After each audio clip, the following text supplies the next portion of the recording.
Good afternoon. We're going to get into some hot topics, trending topics.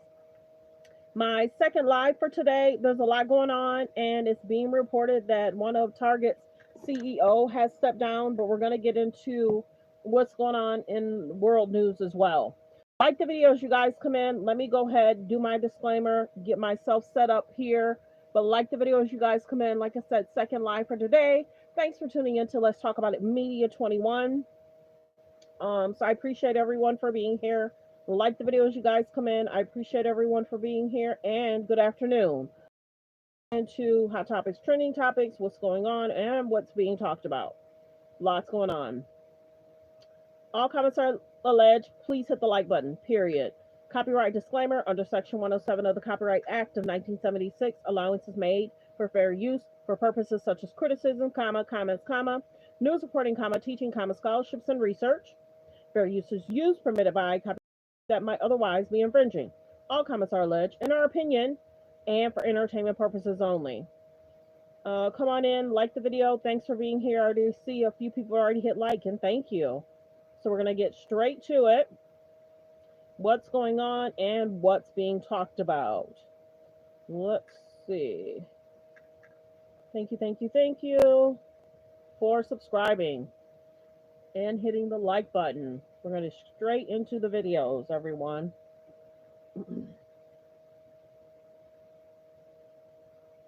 And I will play this one first because, you know, she kind of going in.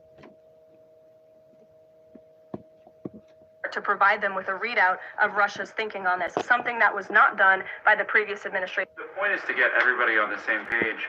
Why wouldn't Trump just take the call from Putin while the other leaders were in the disrespectful to do that? But why is it disrespectful? With all due respect, only a reporter from the New York Times would ask a question like that, Sean. The president met with all of these European leaders at the White House 48 hours after sitting down with President Putin on American soil. In fact, there was so much progress in the readout that was given to these European leaders immediately following his meeting with President Putin that every single one of them got on a plane 48 hours later and flew to the United States of America. And if I could just read for all of you some of the statements from those European leaders yesterday. You had President Zelensky himself saying it was a very good conversation. It was really good. We spoke about very sensitive points. The Secretary General, Mark Rutte, it was the president, only because of the president, that this deadlock was broken, but with President Putin by starting a dialogue. So these leaders, who this war is in their backyard, are very grateful that the president took that call and that he was there to provide them with a readout of Russia's thinking on this, something that was not done by the previous administration. The point is to get everybody on the same page. Boy, they love talking about the previous administration. Y'all notice that? Let's continue. Fair use reaction clip. So far about this probe? What's the scope and what are the allegations? Not a lot, but I mean, this U.S. Attorney's Office has a sort of history of getting the news of the investigation out there very quickly, which is not typically how these probes work, right? And I think that that's really the headline here, is that they are trying to get this narrative out there, sort of this idea that they're fudging the numbers. Now, we should say there was this allegation against one individual officer within the Metropolitan Police Department involving these numbers, but that was not something that would be seen on a wider scale. And, you know, as our colleague Tom Winter likes to say, you can't hide the bodies, right? So I think that that's the essential thing here. You know, you can't say that, you know, a murder rate is different than it would have been. But certainly, you know, this is something I think that has a very political angle to it, because as with Ed Martin, the former U.S. attorney, he actually came out and said during the first 100 days, look, at these numbers were way down compared to the year before. So I think that, you know, you just have to look at what they claimed before and what they're saying now. Yeah, I want to come back to why those numbers were fine then and why they're not okay now, but put a pin in that, because Garrett, I want to go first to you. We ran through the president's history of trying to discredit data that he doesn't like. Did the White House always plan to look into these DC stats as a part of its federal takeover, or did that only happen after Trump was fact-checked on crime being what it is when he sent in the troops? Well, hello, Anonymous. Yesterday numbers were interesting, so I had to go live again for the second time. Thanks for being here again. Thanks for telling everyone to double tap that screen. Yesterday I was on some serious chill mode, so thanks for being here, Anonymous. I can't say when they ultimately made that decision, but I do know that the White House was aware about the allegations that pointed out that a commander in DC's 3rd District had been essentially falsifying crime statistics. The original reporting was done by our affiliate here in Washington, WRC, a few weeks before this takeover took place. And the DC police union head has told me that the police union was raising their concerns that what they were seeing in the field didn't match the data year over year. That said, the data year over year does show a drop over 2 years and is consistent across the rest of the country, where a lot of major metropolitan areas are seeing these declines in crime. The White House landed on this is, I think, the way that they've handled a lot of these other issues where they've taken on crime, where you might say, the numbers are down and they're pointing in this direction. Their response tends to be, tell that to the victims. Tell that to the victims of what they call migrant crime. Tell it to the victims of crime in Washington, D.C. They are using anecdotal data to make the point that all of these instances of crime, they say, are unacceptable. Whether that argument passes muster is not for me to say, but that's the way that they've shaped these discussions. And we've seen them do that consistently, Garrett, not just on this specific issue, but when it comes to immigration and crimes made by illegal immigrants as well. I think, Christopher, the context that Ryan and Garrett give is so essential to this conversation, but I guess it all ends at the same question, which is this probe warranted? Well, I don't think it's unreasonable to see if the reporting in Washington, D.C. has been skewed, even if it's just by one commander. Just to be clear, that's one of 7 reporting precincts in Washington, D.C. So is it a major problem? Probably not. But I also think it's important to look at the Unified Crime Report that the FBI puts out every year, which includes Washington, D.C. It's been put out since 1930, and it is considered kind of the textbook for crime data in the United States, and it's been trusted by American cities and the American population, for over a decade or nearly a decade. This is one of the things. You might have one commander in Washington, D.C. who might have fudged his numbers a little bit, but that doesn't suggest that all of this other data that's been collected is wrong. So I don't think it warrants this massive investigation. Sure, D.C. Metro should look into the actions of their commander, and it's not unreasonable that the U.S. Attorney's Office could look as well. But beyond that, I think this is really justifying the deployment of the troops. For their part, Ryan, how are DC officials reacting to I think cautiously. I mean, we're in this very weird sort of time right now where you have you have essentially patrol cars going around being followed and tailed by 7 other vehicles. There's a lot of dynamics between the DC government and the federal government right now that are very complex. So I think, cautiously is I think what is the name of the game for them here to sort of try to protect, I think, as much as they can of the limited rights that DC residents have. And so, Christopher, if they're proceeding cautiously, which of course makes sense as Ryan points out, is there then friction created between local police and the administration at a point where local police also have National Guard troops now patrolling the streets alongside them?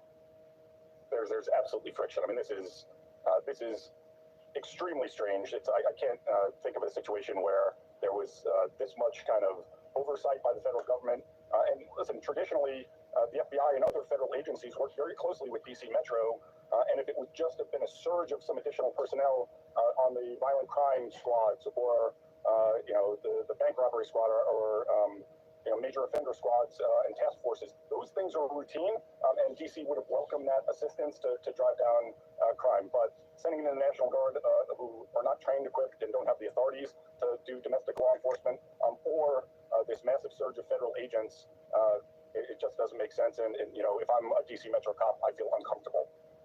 Garrett, I want to come back to a point that Ryan made earlier, because back in April, Janine Pirro's predecessor, that's Ed Martin, a Stop the Steal organizer, to remind our audience, he put out an official DOJ press release crediting Trump's first 100 days for a 25% drop in violent crime in D.C. So it's sort of the question I was asking Ryan before. Why were those numbers fine then, but they're looking into them now?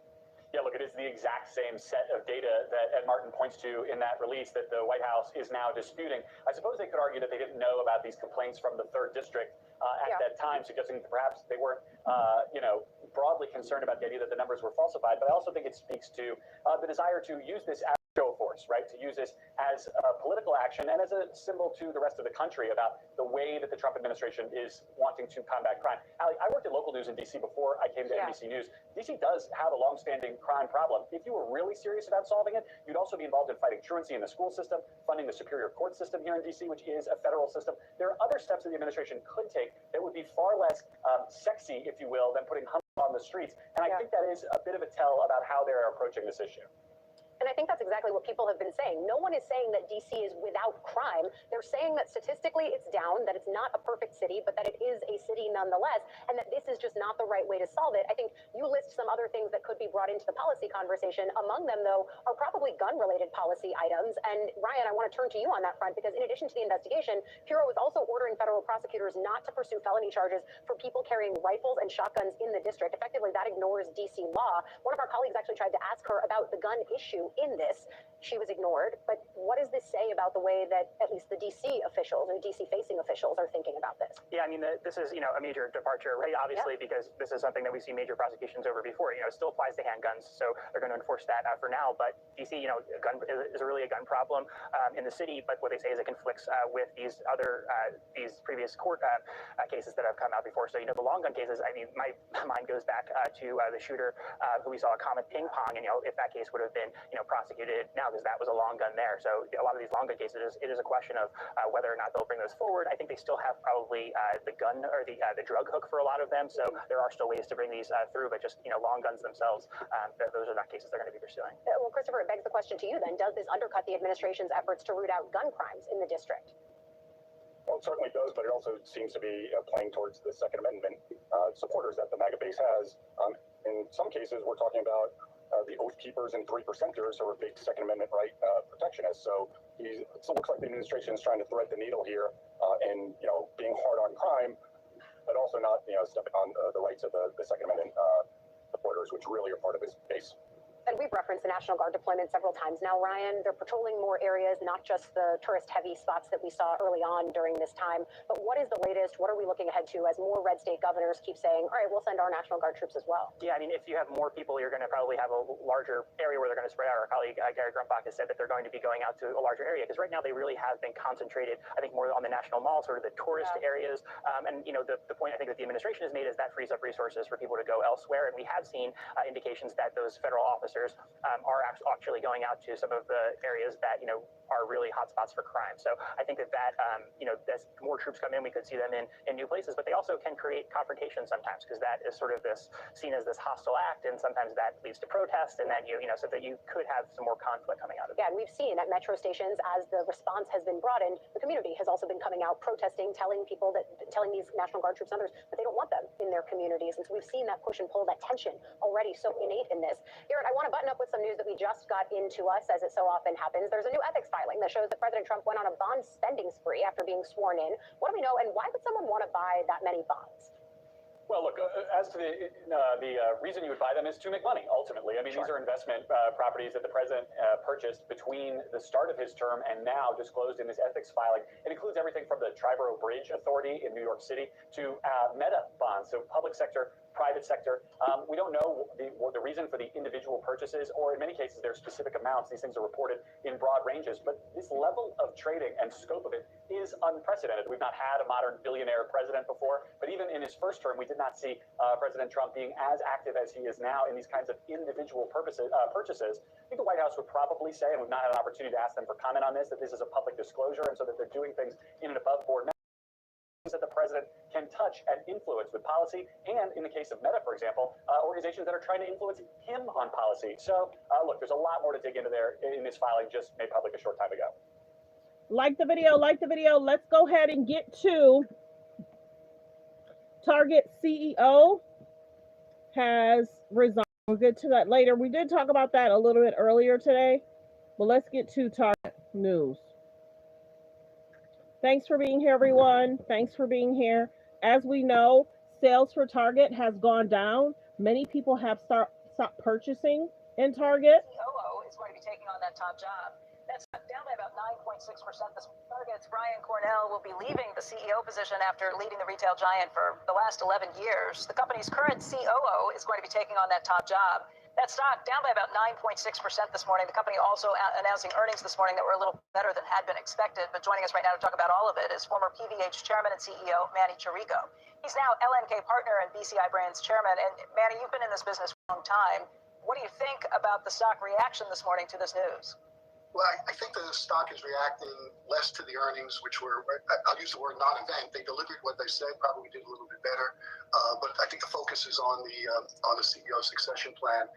I think, when Target is successful, I think they lead with product design and innovation, and go with a very traditional CEO succession plan. Brian staying on as executive chair, bringing in the former CFO, COO to run the business, who's really not a merchant. I think the market was probably looking for something a little bit more bold that would take them more with a merchant prince kind of CEO coming in, or at least with more support under that. So I think that's the reaction. It's unfortunate because I think if you really dig into the numbers, there's some positives going on at Target. I think the inventory looks like it's back under some level of control, better position than it's been.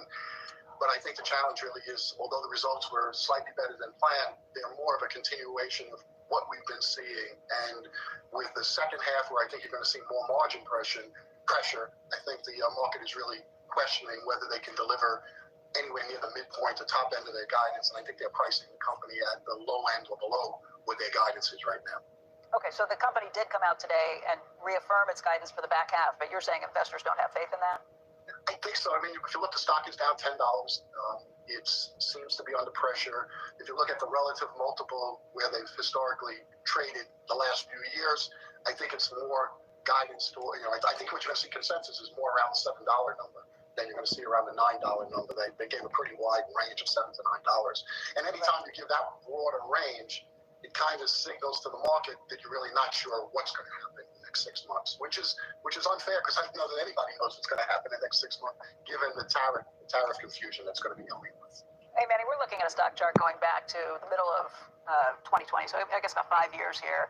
That stock took off during the pandemic, was really one of the outperformers. First of all, they were one of the ones that were allowed to stay open, but then Brian Cordell also kind of innovated to make sure that they could have delivery come out to your car, delivery to your house first day. What's happened since then?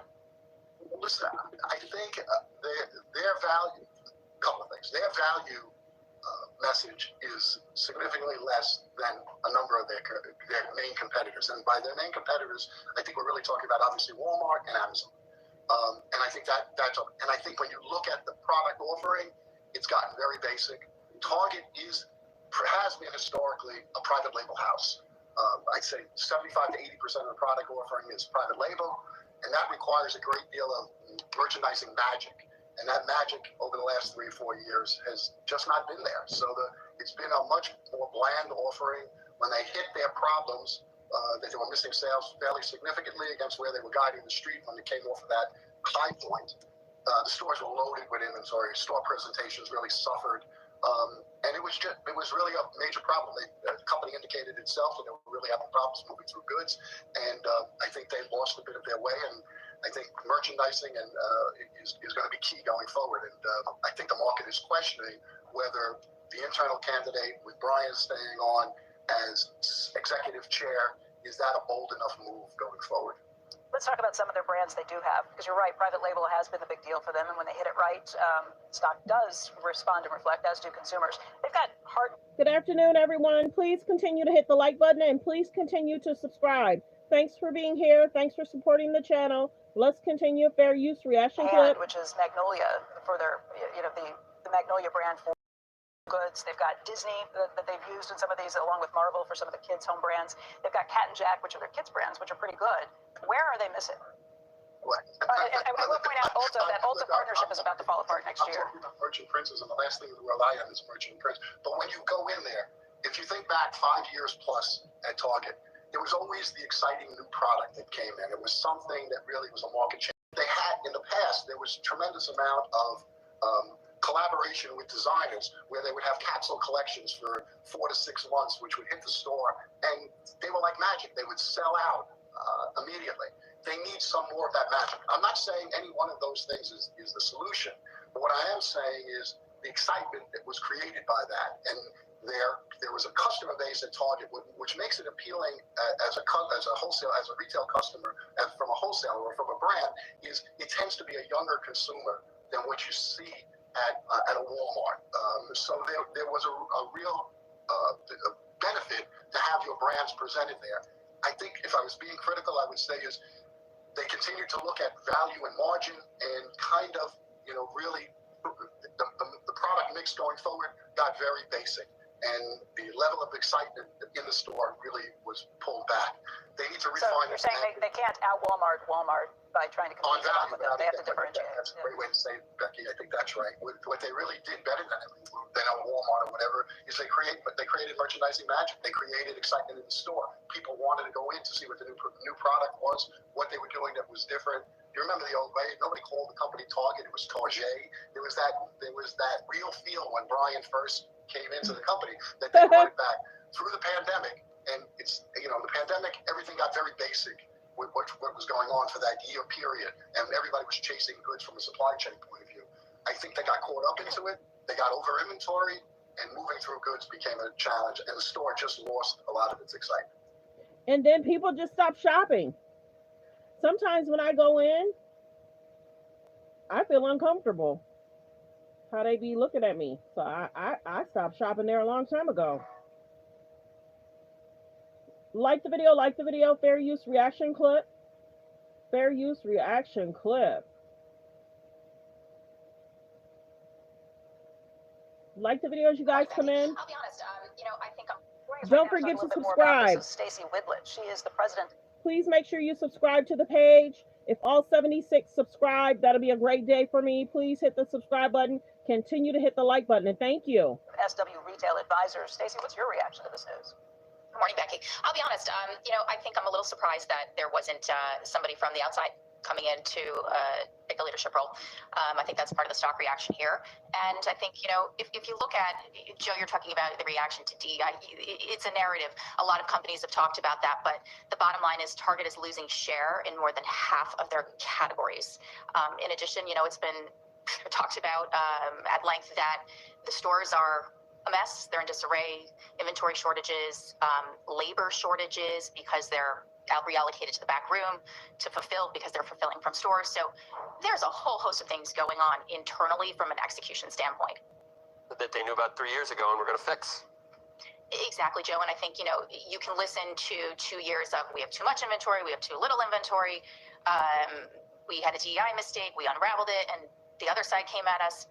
But the bottom line is Walmart comps have been up mid-singles and Target's been down, they're down 2, but 3. There's something like a 7 to 8 comp point spread between the two, and I think tells the story. And Becky, of course, you pointed out very importantly that this is a traffic issue. If you look at Walmart, traffic's up. If you look at TJX, traffic's up, and Ticket. Target is losing traffic, particularly in stores, and that is a result of what you're seeing in the stores, whether that's an execution or the inability to get product because everything is locked up.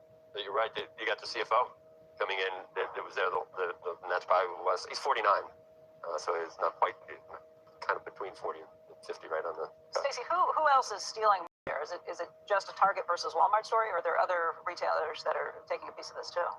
I think a good chunk of it is Walmart. If you listen to them, they're talking about the majority of their comp growth is coming from the higher income consumer. That's the target consumer. Of course, it's coming from Amazon, and it will be coming more from Amazon as Amazon rolls out fresh food increases same day. And, Becky, I would point out that if you look at Kohl's, Target was gaining a ton of share from Kohl's during COVID because Target had food and consumables and Kohl's doesn't. That has stopped. Kohl's comps continue to decline at a significant pace. Target should be picking that up. That is their natural across the street competition, and they're not picking that up, I think, which tells you a huge amount about the lack of execution and the lack of traction here. The idea that the staffing issues that you point to because they're trying to fulfill online orders or these next day orders from the stores directly. That was their point of pride during the pandemic, and it's actually still been the thing that's been helping them even with these most recent numbers. The reason the comps were only down by 1.9% is because those same-day delivery was much higher. I think it was up by more than 24%. What do you think they should do to address that? How do they get their arms around that when it's been the one thing that's still been driving their growth? Becky, you're right. It's been absolutely a home run, particularly during COVID, to the ability to, curb pickup, in that ease for the consumer, same day delivery, and that has been growing significantly and driving digital. But I think, again, if you look at the store comps, they need extra labor, and it comes unfortunately at a time when their sales are declining at such a pace, and also they've been promoting more to move merchandise. Most retailers right now are promoting less, not only because of the tariff impact, but because a lot of them have just gone full price and they're sticking to it, like a Tapestry, like a Ralph Lauren. Target is still pushing product out the door through promotions. So, I would say it's unfortunately it's a labor issue that the stores need to be cleaned up. So it's an issue of where or how they protect their margins at a time when you also have higher tariffs, and they're saying they don't want to pass those costs on to their consumer because they're worried about losing even more traffic. And that's a really tough situation because, as we know, a lot of the inventory that you see in the stores now, and even back to school, was pushed forward when the tariff original impact was announced. Now we're rolling into holiday and beyond, where those prices are going to have to come up, or you're going to have to sacrifice margin. And again, for a company that's already promoting to move stuff through the stores, that's a very tough situation versus other companies that are full price and even able to pass on a little bit of price increases to offset the impact of tariffs. So you don't like the stock even with the declines that you see today and that you've seen year to date? Can you tell? No, I have been negative on the stock for a while, and that was really based originally about 2 years ago when I saw the stores really change. It used to be clean and exciting and fresh brands and execution, and that has just all changed in the past 2 years, and we've heard them talk about how they're going to fix it, and we haven't seen it. And again, I think some of the stock weakness is a surprise. Maybe there's not some fresh perspective from the outside. Like the video, fair use, reaction clip. Like the video as y'all come in. Thanks for being here. Come over to you. Thanks for being here. Thank you. Like the video as y'all come in.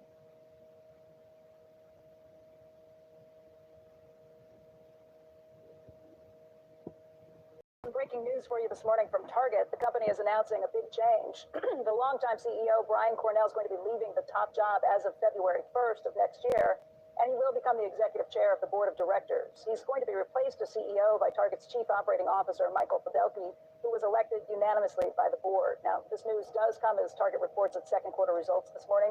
If you're looking at those numbers, earnings and revenue both beating the street's expectations. Earnings per share came in at $2.05 a share. That was better than the $2.03 the street was expecting. Revenue came in at $25.21 billion, and that was slightly better than the $24.93 billion consensus on that.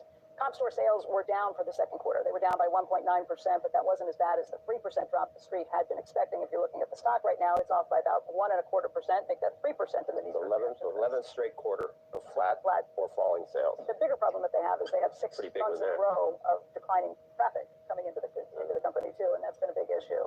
I did get the chance to speak to both Brian Cornell and the COO, Michael Fidelki, about this. They say they're encouraged by the progress that was made in the second quarter, but they also both admit they have a lot of work to do when it comes to this. You look over long-term stock charts, you can see what's happened with this. Year to date, that stock is now down by about 27%. If you were to compare that to the S&P 500, it's up by better than 10%.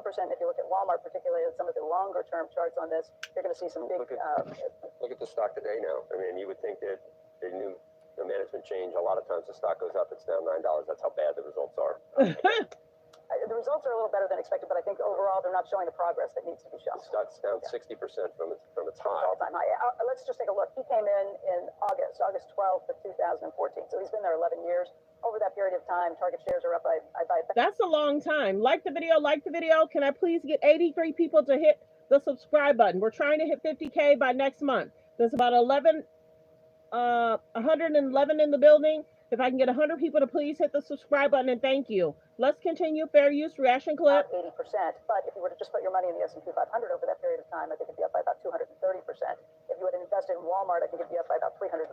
We need longer-term charts than what we're showing right there. If you go back to when he first started. Like the video. Fair use reaction clip. Company veteran Michael Fidelki will succeed Brian Cornell as CEO in February of next year. Our Sarah Eisen's here post tonight with more on the change at the top, on comps, on their reiteration of full-year guidance. No question, Fidelki's going to have a tough job coming in February 1. He's been at the company since 2003, started as an intern, has worked in merchandising as the CFO, most recently the COO. I don't think that it's surprising that Cornell is leaving now. This was expected. It might be surprising that they went to an insider, a longtime company insider, at a time where the company is facing challenges. So I had a chance to speak with both Michael Fidelki, incoming CEO, and Brian Cornell, outgoing CEO, who will take the role of executive chairman. On this current quarter, look, comps down almost 2%. That was actually better than expected. But what Cornell told me about that, 6 categories we saw improvement. Our comps did improve, and we beat consensus, but we are not where we want to be on a long-term basis. As far as the new CEO pick, I asked why they went with an insider, not an outsider. Cornell said the board, this has been a multi-year process, and they did evaluate external candidates, but guys, they ultimately decided better have someone who knows what makes Target special, to bring Target back to the heyday of when it was outgrowing the rest of retail and big box. Obviously, that's been a challenge in the last few years. Just as far as Fidelki, what he said is his challenge number 1 and his job number 1, it's an urgent focus on growth. He told me his number 1 focus is getting us back to growth. I draw on 20 years of knowing what makes Target unique. At our core, we are a style and design-led company. And then I asked him how he's going to do that. He said, first, we're going to reclaim merchandising. We have big plans for changes in home, for instance, which has been a category that's been weak for them. Second, We need to focus on the customer experience, make sure it's better. And the third is the how. We will use technology more aggressively. Guys, we spent a lot of the conversation talking about sort of what's gone wrong and what Target's special sauce is, how they get back, because it's obviously a very competitive retail environment. Walmart's taken a lot of share. What makes Target unique? And I think my takeaway from Fidelki is it's the Target. It's the, we have sort of on-trend, design-led products at good values. That's what made people like Target. Maybe they got away from that in certain categories post-pandemic, and they've really struggled, as evidenced by the recent results. I guess the question is, did a set of leaders kind of take that from them that they can reclaim? Or is that just what they're kind of grasping for the moment when they seem to have it figured out? Well, look, no question, Walmart has grown share, and that includes in the discretionary category as well. Though, if you look at what went wrong over the last step back at Target over the last few years, it was a series of things, and they were both strategic missteps and also consumer changes. It started coming out of COVID. Target boomed during COVID. Yeah. Coming out, they were on the wrong side of the inventory equation, where they just had too much discretionary home goods and products and air fryers that nobody wanted anymore. So that was an inventory problem. And then they had some pressure with the LGBT, they had some, transgender bathing suits, and then there was this big woke backlash, and there's still questions, and they rolled back some of their DEI initiatives. It's unclear. I talked to both of the executives about whether that's still having an impact. They don't quantify it. They don't really talk about it in that way. And then just missing some of the key design trends on some of their core categories, which make them unique. Apparel, for instance, and home, and that's what they need to figure out. And at the same time, Walmart, Amazon, Costco, all killing it at a time where consumers were looking for value and they were putting needs before wants. Target was always a bigger play on discretionary than on staples. So for all of these reasons, there was also the theft and the shrink problem. Which they actually did quantify at one point. Yes, well, so Brian told me, actually, there's good progress on that. He said, we're getting close to pre-pandemic levels of shrink. That's good news. It's not, they don't want to lock up all their products, he said, but that clearly is something they've had to do, and they've worked with the authorities, so there's progress there. And then on the growth plan, Fidelki plans to open more stores, 300 stores in the coming years. And I thought this was interesting. They're going to skew toward, he told me, bigger box stores, and our batting average on stores we're opening is quite good. So look, they're optimistic that they have someone who on day one can be prepared to pick up the baton on the turnaround plan. Looks like Wall Street maybe was looking for a fresher idea, or is disappointed by the lower traffic, lower tickets, and lower sales again. Right. Comps down 1.9. We were looking for down 3. Fidelki was at one point a summer intern at Target when he was out of school. And we forget that Cornell it's been 11 years, but as an outsider, that wasn't very common at Target at the time. No, he was brought in. He was from PepsiCo. And remember, his number one focus was to actually beef up the food and staples and grocery part of the business. He's also been an executive at other companies as well. But they're drawing from insiders. And I was told they looked at outsiders too. And ultimately, it's about staying close to the consumer and knowing what makes Target great. And instead of maybe having a 6-month process where a new CEO would have to come in and understand the whole business, they have someone who's been there and who knows and has a sense of urgency. Seen a bit, Sarah, on Good Color on Target. Big story this morning. Like the video. Fair use reaction clip. Are you guys surprised what's happening with Target? Let me know. Let me know. Let me know. Are you guys surprised what's happening with Target? Hit the like button, you guys. Hit the like button as you come in. And thank you. Hit the like button. Thanks for being here. Thanks for being here.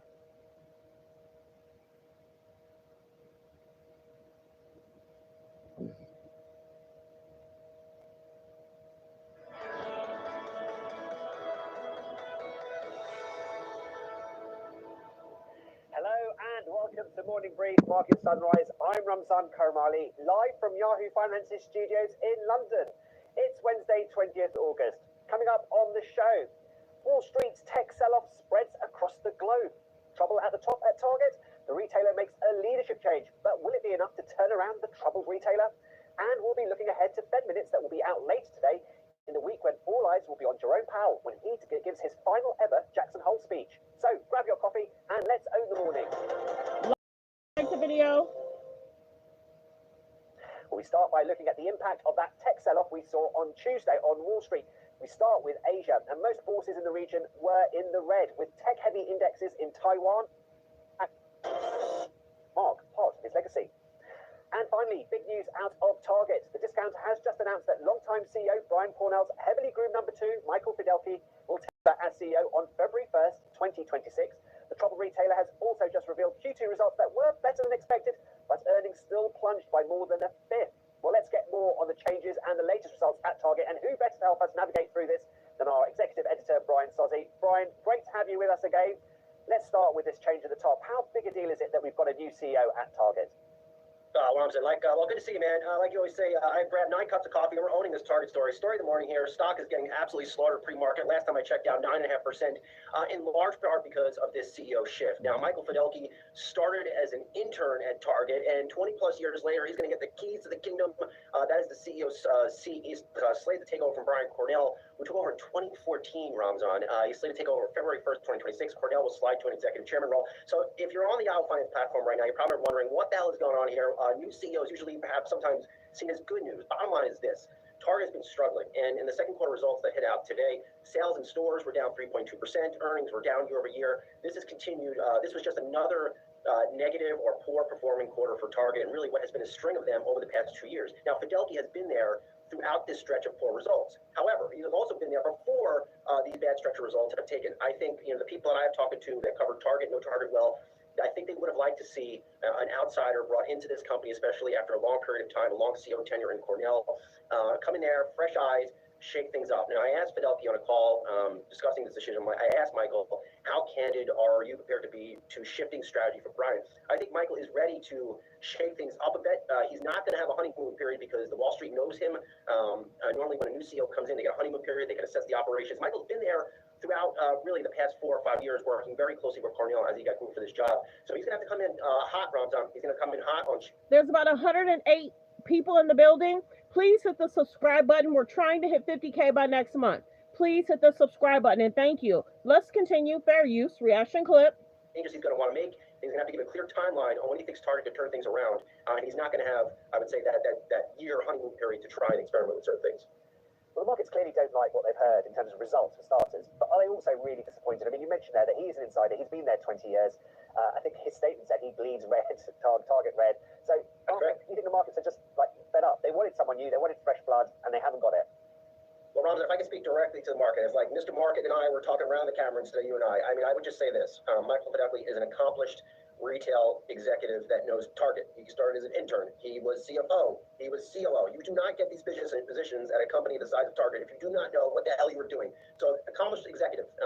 I just think this is a case where the market and investors want to see someone from the outside come in here, reassess the operations, and refocus on several certain things. Now, Michael has to come here hot. I think he's got to focus on improving operations, whether it's buy online, pick up in store. Has to signal, I think, to the everyday consumer that they are a low-price leader. It may not be as cheap in some parts of the merchandise assortment as Walmart, but he needs to get that value messaging through. I think he's going to have to expand more aggressively in grocery. Walmart has expanded aggressively into grocery, has to do that. And then, Ramzan, all this is coming at the same time as the Trump administration is raging a tariff war versus the rest of the world. More than 50% of the goods that Target sells are home goods, apparel, that stuff that comes from overseas. And by extension of that, with those tariffs, margins are getting hit. When we spoke earlier in the week, Brian, you didn't have much hope for Target's results. Let's be honest. So really, maybe this reaction is overdone. I did, and Ramzan, not to do my own orders, pat myself on the back, but yeah, I was right because the quarter wasn't that good. I'm locked in and loaded, and look, the earnings call is going to go on soon. We'll have more to say on that. But here's the points I want to point out on these Target earnings. Comparable sales in stores down 3.2%. I think when Walmart reports earnings tomorrow, you're going to hear a much better story, and that continues along what we've heard in the battle versus Walmart and Target. Walmart is seen as a low-price leader. They're getting people into the stores. Gross margins down 100 bips or 100 basis points year over year. See that? Like I just mentioned, tariffs are starting to take a hit, and traffic still under pressure. So there are, the bottom line is Target didn't have a good quarter. They may have beaten on earnings by a couple cents, reaffirmed their outlook, but the nuts and bolts of the quarter was just not good. Not as bad as the first quarter when they came out here and reported horrible results and issued a horrible earnings warning, but still not exactly great. Brian, always great to talk to you, and we'll be bringing you Walmart's earnings tomorrow. Okay, next up, we've got market movers, and we're going to be sticking. So are y'all surprised that this is happening with Target? Like the video as you guys come in. Like the video as you guys come in. Like the video. And the day he started in 2014, where we are now versus this. But if you go back, hopefully we can see, there's a comparison chart, but for the three, and then if you just look at you can see on a 5-year chart how high Target was cranking right after the pandemic. But they have struggled in a lot of ways. The first was they got in trouble with inventories being too heavily stocked when things slowed down after the pandemic. And then they've had a lot of issues. I did ask them specifically if they thought the reason for the traffic slowdown was because of what they've seen with protests, both the woke and anti-woke protests that have gone off in different sides. They've had both sides that have come to them and protested on these issues. And then other people say if it's not that, it's just retail basics that they've fallen behind on some of these issues. both of them say that there's a lot of work that needs to be done and that they've been disappointed over by what they've seen over the last 3 years as well. Yeah.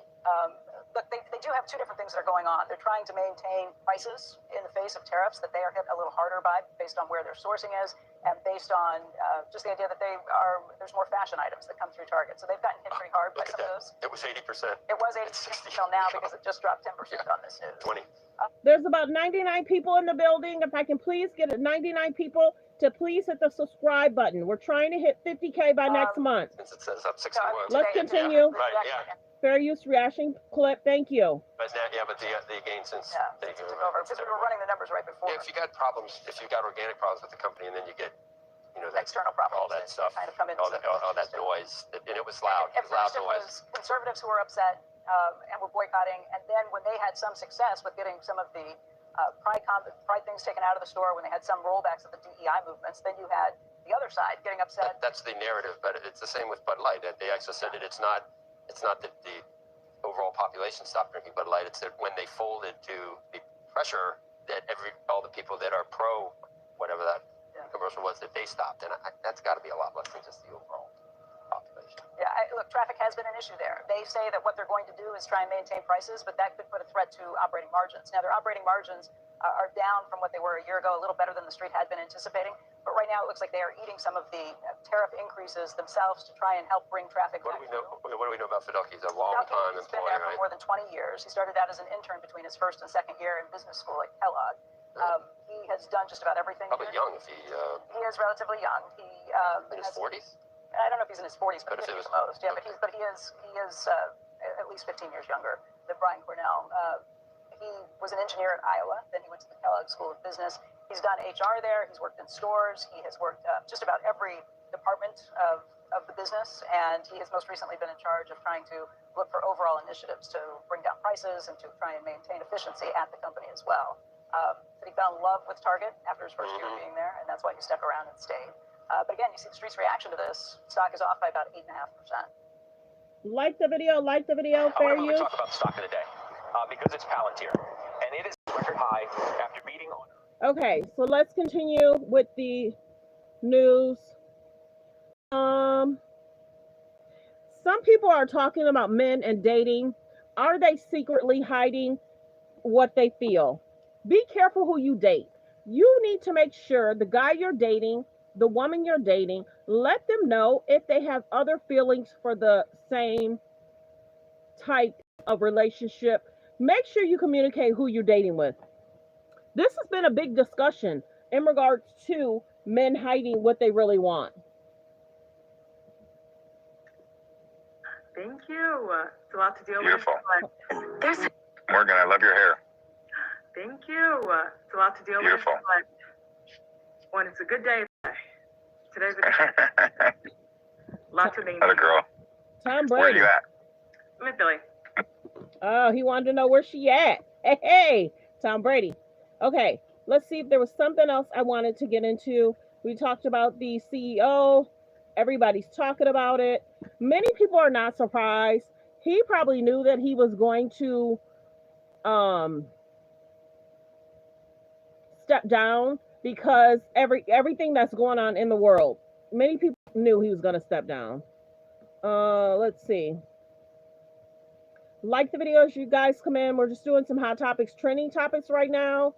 Like the video as you guys come in.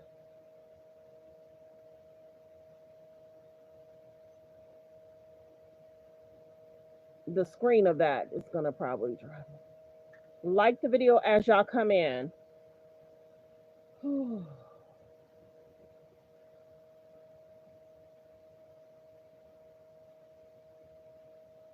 Thanks for being here, everyone. I appreciate everyone for being here. Like the video.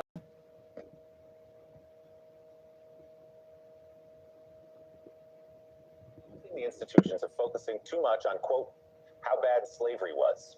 He made that comment in a social media post yesterday. The president says he will subject the museums to the exact same process his administration has conducted at universities, which have faced federal funding cuts over DEI and anti-Semitism concerns. Trump's comments come 1 week after his administration told the museums they would be required to adjust any content the White House finds problematic in, quote, tone, historical framing, and alignment with American ideals ahead of the country's 250th anniversary. This one's a little bit better. This year, NBC News found at least 32 artifacts once on display at the National Museum of African American History and Culture had been removed, including a book belonging to Harriet Tubman. White House officials said yesterday the president plans to extend his review of museums beyond the Washington-based institution, saying he will hold the Smithsonian accountable and post any content the White House finds problematic in, quote, tone, historical framing, and alignment with American ideals ahead of the country's 250th anniversary next year. Earlier this year, NBC News found at least 32 artifacts once on display at the National Museum of African American History and Culture had been removed, including a book belonging to Harriet Tubman. White House officials said yesterday the president plans to extend his review of museums beyond the Washington-based institution, saying he will hold the Smithsonian accountable and, quote, then go from there. Where to begin, Reverend Sharpton? This is a whitewashing. Please subscribe. Please subscribe. Please continue to hit the like button. There's about 82 in the building. If I can get 50 people to double tap that screen, hit the thumbs up above the video or below the video. Please, let's get the likes up and thank you. History through the eyes of one man and one movement, telling a new story of our history as a country. And what is so blatantly offensive about it is the inferences there was some good side to slavery. I mean, people were dehumanized, names taken, families broken up, made to labor with no wages. About 13 years ago, a reporter found my family roots, found out that my great-grandfather was a slave in Edgefield, South Carolina, owned by Alexander Sharpton. And it occurred to me, I'm named after my great-grandfather's slave master. Even my name is not my name. And on top of that, he was married to Anna Thurman, who was the cousin of Strom Thurman. So you can't erase this. We're not talking about something that did not happen. How do you do American history without talking about that? Now, you can talk about how there were whites that fought as abolitionists and ended slavery. That's the good side. That's in the museum. Which is the emancipation. Yeah. But to act like to talk about slavery is bad is offensive and it's also incorrect. And it's just as bad, and I've said this when blacks said they talk too much about the Holocaust. What happens, happens. We need to be honest about it, straight about it, and then talk about those that. Gene, we have a Holocaust museum that talks about the Holocaust. So why wouldn't we have a museum that talks about American slavery, which I think throughout, at least the last 50, 60 years, people on all sides of the political spectrum have seen as the great original sin of American history. Indeed it was. Indeed it is the great original sin of American history. Like Reverend Sharpton, I have a great-great-grandfather who was named, had to take the name of his owner in Charleston, South Carolina. So he became named Henry Fordham, which is a name that came down in my family. Look, I mean, can we cut to the chase? Can we say this really looks like just naked, out-and-out racism? I mean, how do you take the side that there is that slavery is somehow up for debate, that there was a good side of it, or that we shouldn't just talk about the bad side of it? That is so outrageous, so ahistorical, and so totally offensive, and should be offensive, I think, to every American, because it also minimizes the story of how this nation abolished slavery, eventually took the Civil War, but we did get past that, and we expanded the meaning of all men are created equal, and the story of this country has been a continual expansion of that. That's something we should be proud of, but we should not hide the reason for the Civil War. But Elizabeth, we've never seen a president, to my knowledge, try to do this to our cultural institutions like museums. So what's going on? Well, yeah, that's a good question. I just wanted to say it is so stunning how the president is now, he's going places no president has ever gone with these kind of statements. They're so shocking. He's going beyond what he did in the first term with some of his statements about African countries. And he's just willing to say this publicly, that like as if it's perfectly acceptable, which is remarkable. What he's doing is trying to rewrite history in his vision for the 250th anniversary of America coming up, and he wants to be the host of that, and he wants his version of the story told. I've said this before. He can't wipe out this history that we have. It's part of all of us that we have just talked about. Part of you, part of Al. It's part of everybody. He can't get rid of it. It's in our scholarship. It's in our universities and so many historians. So it just undermines the federal government. It undermines the Smithsonian, and it just makes them less relevant. Yeah, I mean, just to reemphasize something you said, this is not African American history. This is American history. There is no American history without African American history. Well, and look at the slide. Yeah, we in law school we always were warned about a slippery slope. Look at the slippery slope here. We start with attacks against affirmative action, and then we go to attacks against, like, equality becomes a bad word. Diversity becomes a bad word, which of course, e pluribus unum, out of many, one. Diversity is etched in marble in Washington, D.C. It is who we are. As Ronald Reagan said in his his farewell speech to America, when he left the White House, it is diversity that makes us strong. It is a diversity that keeps us young. When we stop being diverse, we will stop being strong. And inclusion, against inclusion, right? So we go from attacking affirmative action to attacking equality to attacking diversity, e pluribus unum, and now we're talking about exhibits. By the way, it's not. It's the supporters on CNN. The permission structure is being set around to say, oh, we shouldn't talk about how bad slavery was. What? I mean, it sounds like people that are like Holocaust deniers, right? No, we need to talk about it, and we need to talk about it, and Rev and I have talked about this a great deal, because the arc of the American story is extraordinary. What has happened in this country? You want to really tell a great story about 250 years? Talk about how a guy raised in abject poverty became a state legislator in Illinois in 1933 and spent the next 30 years dragging a racist, recalcitrant nation to emancipating Americans, Black Americans. And how you have Frederick Douglass at the same time, sort of. Like the video, like the video. There's about 74 in the building. If I can get all 74 people to hit the subscribe button and continue to hit the like button. And thank you. Going at him, but at times also being an ally with him. And together, they helped bring us out of that terrible chapter in American history. You can talk about, a guy like LBJ, who was opposed in many ways to the 1957 Civil Rights Act, transformed 7 years later to pass the most extraordinary civil rights legislation in 64 and 65. That's the story we want to tell. It is a story of a country that continues to move towards being a more perfect union, and sometimes we take some steps back.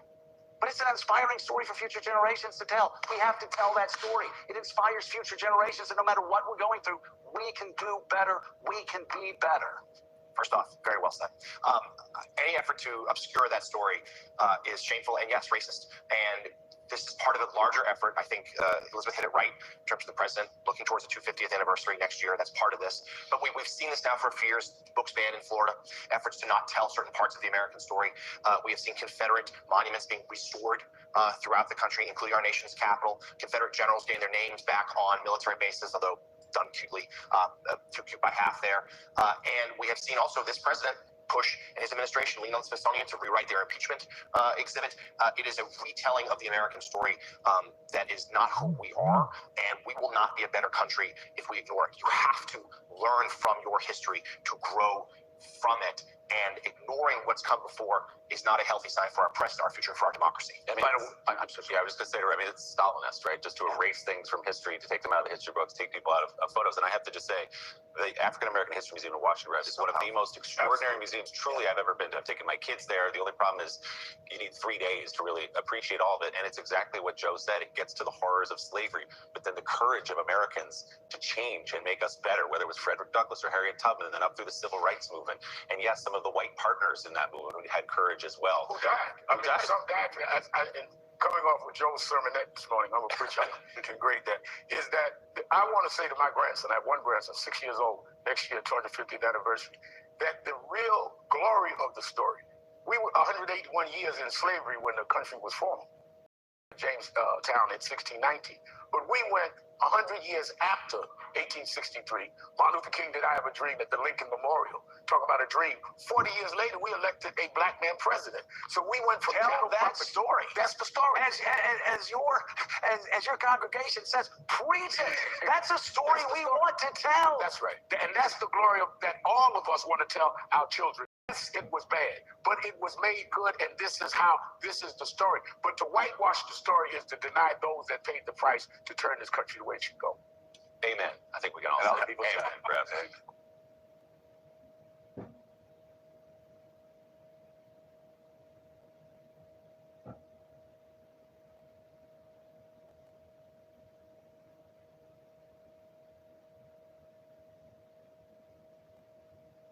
Like the video, fair use reaction clip. Like the video as you guys come in. Let me know how you feel about everything that's going on. We'd also talked about this earlier. Like the video. This gives a breakdown of everything that's been going on over the last 8 months. Congress presses on with its Epstein probe, a partial rebuke to Trump's demands to drop the issue. Congress deposed Trump Attorney General Barr, who was in charge when Epstein died in custody. And tonight, we actually start our program with a new Beat special report for you, tracing the sordid path of crimes, investigations, corruption, deals with government insiders, often Republicans, the suspicious death of Epstein in custody of the Trump administration's first term, the secretive responses we've been seeing for years. Trump Attorney General Barr, who was in charge when Epstein died in custody. And tonight, we actually start our program with a new Beat special report for you, tracing the sordid path of crimes, investigations, corruption, deals with government insiders, often Republicans, the suspicious death of Epstein in custody of the Trump administration's first term, the secretive responses we've been seeing for years across these issues. We're going to show you the new Beat timeline that we've created, reported for the first time tonight, raising fresh questions for Trump and other government officials. We are going to explain this, what you see here coming up in this first segment of the show. A timeline that actually will make more sense, we think, when you recall the facts, how Epstein first presented as an elite, wealthy person with ties to other important people, but then his whole facade showed sudden cracks when local police investigated a report of Epstein molesting a 14-year-old, leading to government plans to charge him, which were then watered down into a lesser charge under a secret deal with a Republican appointee, Alex Acosta. Jeffrey Epstein went to jail just before 10 this morning. He pleaded guilty in open court. There is no argument that Epstein got an extraordinary break, a backroom deal, some have described it. What was so important to the government that sex crimes described in this agreement were treated so lightly? Because of apparently some very high-powered attorneys. They've treated Mr. Epstein much differently. Very differently. The Bush prosecutor who did that largely let the co-conspirators that were under investigation go, and Epstein off the hook with a brief sentence. That prosecutor, later promoted by Trump, we'll get to that. But the evasion of accountability there, under public pressure, was a problem. And so as the pressure built, later, career prosecutors in DOJ, one of whom who was later fired by Trump, then brought the case during Trump's first term, which changed everything. And then we had Epstein suddenly dying in federal custody. NBC News has learned that disgraced financier Jeffrey Epstein is dead. His body in that van you see there is seen heading for the medical examiner's office. Found dead by apparent suicide in his jail cell. Jeffrey Epstein's attorneys questioning whether his death was a suicide. Whatever happened with Jeffrey Epstein in prison back in mid-July still has not been fully explained. That death has spurred more questions and theories than just about anything in this case. And many of the questions are valid. The Trump DOJ was in charge. Everyone knew Epstein was a notorious high-profile defendant, and yet he died. The Trump DOJ prison, their system there, lost the key video footage of Epstein's cell door. It's never been covered. They also oversaw other blatant failures compounded by more secrecy from the top, all the way up to Trump. And then Trump AG Barr told everyone to take his word that Epstein had just killed himself. That didn't silence the questions that built as years went on, and Trump campaigned for his second term, basically running against his own Epstein secrecy in his first term. AG Barr's successor vowed to fix the Trump DOJ's own past secrecy. Epstein files. Yeah. Well, that really happened. It's sitting on my desk right now. This is not the breaking news that you would expect. The FBI and Justice Department say they've found no credible evidence of an incriminating client list.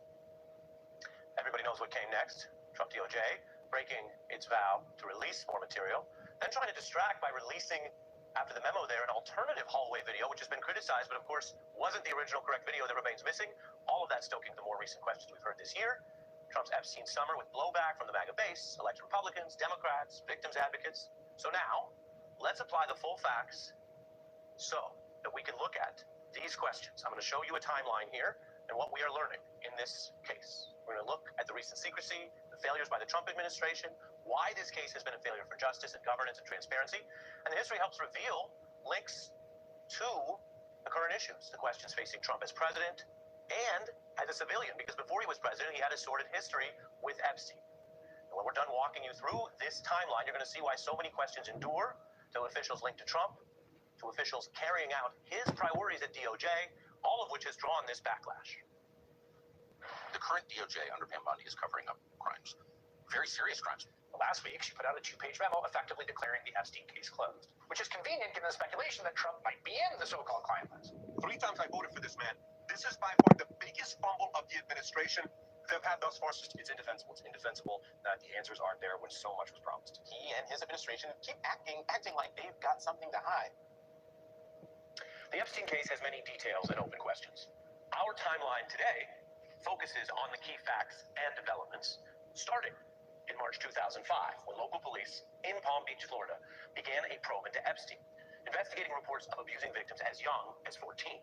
The local case led to Epstein's indictment for a single count of soliciting prostitution in 2006, not the more serious alleged conduct. In fact, the lead detective in the Palm Beach office referred the case to the FBI to look at the more serious crimes, and those federal investigators began probing allegations. In 2008, Epstein reached a deal with the Bush administration's federal prosecutors to take that local Florida conviction for soliciting prostitution with an adult and a minor. Epstein got a lenient, short prison sentence and an unusual agreement that the Bush DOJ would not prosecute Epstein further, or 4 of his co-conspirators, or any others. Bush DOJ prosecutors also agreed to keep the deal secret and not inform Epstein's victims about it. A judge later found the Bush DOJ's secrecy deal was illegal, violating those victims' rights. So the facts show, from the start, Epstein got this unusual protection from the government in this period of Republican administration, Bush. And Epstein was a rich, powerful figure. He had ties to people in business and politics. He hired a Republican-connected lawyer, former independent counsel Ken Starr, and served just 1 year in that deal. Now, another 9 years went by, and then the Miami Herald reported an Epstein expose on the allegations of his conduct and that Bush-era prosecutor who cut the sweetheart deal. That investigative report gained traction, partly because of a tie to Trump, who promoted the very prosecutor, Alex Acosta, to his cabinet. The headline at the time hammering how a now Trump official gave a serial sex abuser the deal of a lifetime. And that public pressure from the Herald drove a new federal probe. Internal DOJ reviews would show Acosta had poor judgment in the case, and that the blanket immunity offers for Epstein and others were just indefensible, leading to a fairly swift federal indictment of Epstein on far more serious sex trafficking charges. And the pressure drove the original prosecutor Trump had promoted, Acosta, to resign around this time. And in a key decision, a judge denied Epstein bail, forcing him to be incarcerated before any trial. It was just over a month later, August 2019, when Epstein was found dead in his cell. The situation was suspicious. Officials there broke several protocols. Epstein was a high-profile detainee. He'd been placed on suicide watch, which was then quickly lifted. Guards failed to do required inspections the very night of his death. And a lot of questions were hanging over all of this. So let's go even further ahead, all the way up to 2019 and what happened after that. Because key videos went missing. Trump Attorney General Barr even admitting the prison made mistakes then, but claiming that he personally reviewed prison video which showed no one entering the cell. And with Epstein dead, prosecutors turned to a co-conspirator who might have benefited from that original Florida case being shut down, what I told you about. They went ahead and indicted Ghislaine Maxwell for helping Epstein's sex trafficking, a case brought by a career prosecutor, Maureen Comey, daughter of former FBI Director Comey. And her work continued on when the Biden administration took over. She won Maxwell's conviction and this 20-year prison sentence. Then, during the 2024 campaign, the questions and theories about Epstein's crimes and special treatment were heating up on the right. It was a problem for Trump, given that he promoted the original prosecutor, that he oversaw the DOJ, which failed to answer questions or have transparency about whatever happened in that prison cell. So Trump tried to go on offense, vowing to declassify and release Epstein's files. And his attorney general took over that message and advanced it in office, now infamously claiming that she had the client list on her desk, which she later contradicted because shortly after, the DOJ released an alternate video from the prison. But the key video that shows Epstein's cell door is either lost or hidden. It's never been released. And Bondi released the now infamous memo that said they wouldn't provide any other Epstein documents. So Bondi went from saying there was a client list to there wasn't. She was lying then or lying now. The DOJ memo then said there was no other Epstein info that was going to be released, which ignited that firestorm of criticism we all lived through. And given the broken vows, that couldn't hold. Trump soon contradicted his own DOJ's memo in saying he would try to get grand jury material released, but those are limited transcripts. A lot of the big Epstein information is in the Trump DOJ. They could release it anytime. One judge has denied this. And as the Trump administration's contradicting claims drew more heat on its secrecy, the DOJ then sent this former Trump criminal defense attorney to interview Maxwell in prison and then transferred her to a better prison, an apparent reward for the one person doing any time for Epstein's indicted federal crimes. In July, Trump's DOJ also fired the top prosecutor who won the case against Maxwell, Comey, an unusual ousting of a career prosecutor with no single glass of this natural mixture once a day has been attracting attention for the effect many say they feel. Like the video, fair use reaction clip.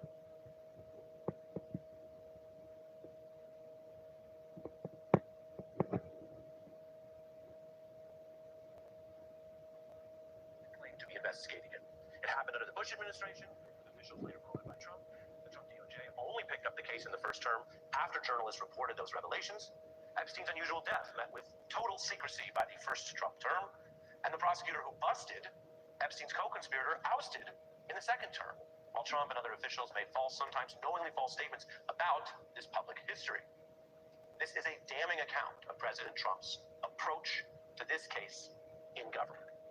Now, this is a serious governing problem for President Trump and the DOJ and obviously the impacted victims. Even if we learn nothing else about this, it's an open scandal for this administration.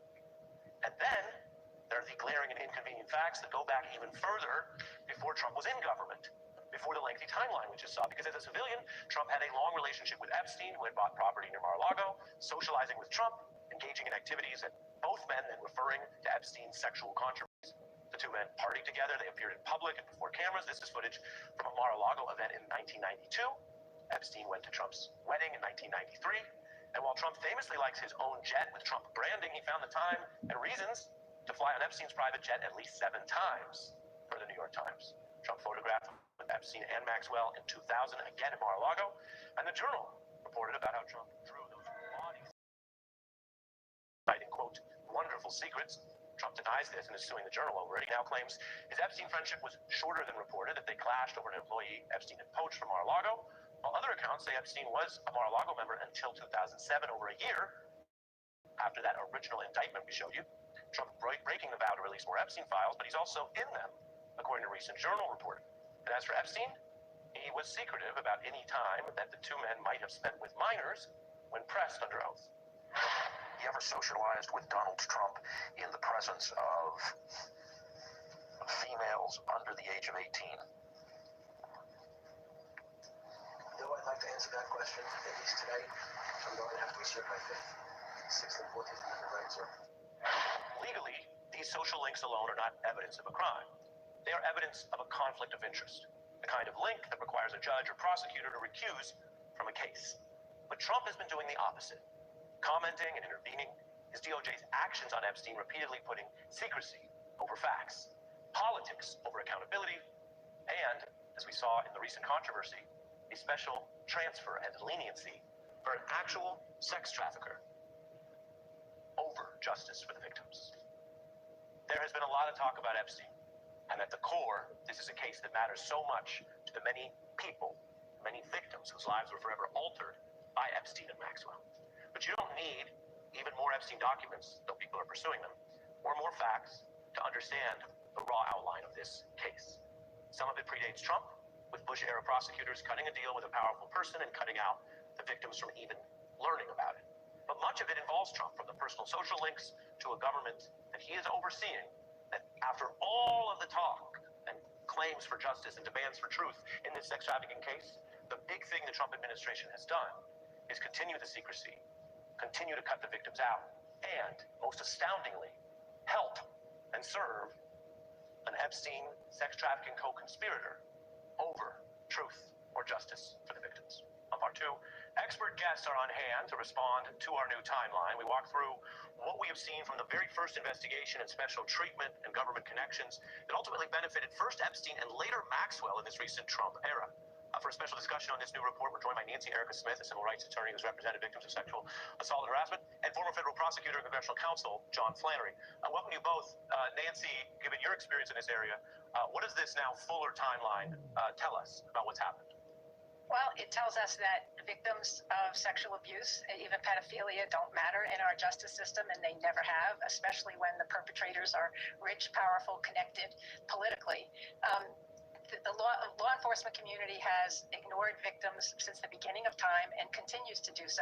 And even in this story, the victims, except for what you just did, are rarely even commented on. It's the intrigue of what happened to Epstein and who was involved. But it doesn't. I hope it matters. The reason it matters is because a lot of Trumpers went down the rabbit hole of QAnon and conspiracy theories about Democrats being pedophiles and having a pedophilia ring in some Washington, D.C. Let me jump in and have you continue. Yeah. The political part, in a way, has boomeranged on one party. And you say it sometimes doesn't matter. That's clear. Other times it could matter. We'll show some of the timeline again from the first deal cut by the Bush federal prosecutor, later promoted to the Trump cabinet, that you see there on that far left, was cut as a secret deal where the victims were not even informed. And many of them feel and say they feel re-traumatized by the last few months, where Maxwell and other activities have gone down with this Trump administration, again, without them, Nancy. Yeah, and all victims of sexual violence and are damaged here, not just Epstein victims who are clearly damaged by what's going on here. I mean, if Maxwell ends up at Club Fed, it's outrageous. It violates even the prison system's own rules. But, you know, Karl Rove, I think, started it, accused them of what we're doing. So they swift-voted a war hero for a draft dodger, and now they've accused Democrats of pedophilia when they've really covered up and protected one for the past 20 years. John Flannery, we'll put the timeline back up and tell us what you think is important here, because as we've done in past reporting with you, the facts sometimes are covered up and lied on, but they can still be powerful when presented. True. I think that the synthesis that you put together is among the inventory of breaking news stories that you've organized in the past. And I think that what the answer to Nancy is that she makes a difference. We all make a difference whenever we clear out these people who take advantage of their position so that somebody can be above the law, as is the case here. Like the video, like the video. Okay, you guys. We talked Target. We talked hot topics, trending topics. Let me see if there's anything else I wanted to cover. Like the video. Target CEO stepped down. We talked about that.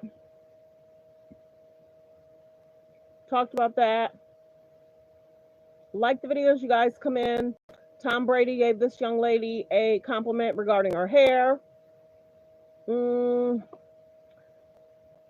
Perry and Kyrie Irving donated $40,000 each. I remember this. They donated $40,000 each to a 93-year-old woman fighting to keep her land. I thought that was a while ago. Everybody's definitely talking about the CEO retiring.